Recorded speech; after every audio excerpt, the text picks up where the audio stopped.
Welcome to the Slop Farm. Enjoy the video. You start by gathering the essentials, your video file and the exact script lines you want voiced. Open Google Translate and select the target language and voice variant. This controls pronunciation and tone. Once done, set your browser or extension to high-quality playback and 44, 1 or 48 kHz export where available, because audio quality matters for sync. Now you're ready to export short test clips so you can check speed, accents, and sentence breaks before moving into full production. You'll paste manageable sentence chunks into Google Translate rather than long paragraphs to avoid truncation. Shorter inputs give consistent pacing.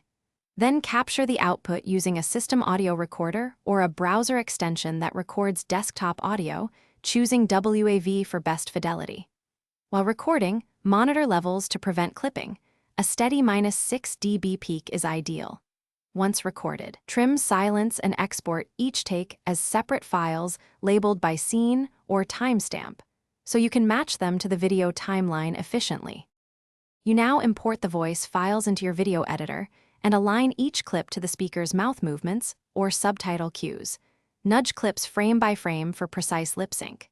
Make sure to apply light compression and EQ so the translated voice sits naturally in the mix, and then export with the video's original sample rate. If things go wrong, re-record the problematic segment, confirm both files use the same sample rate, or time stretch audio a % or 2 to solve small sync errors without noticeable. Thanks for watching. Consider subscribing if we helped you today.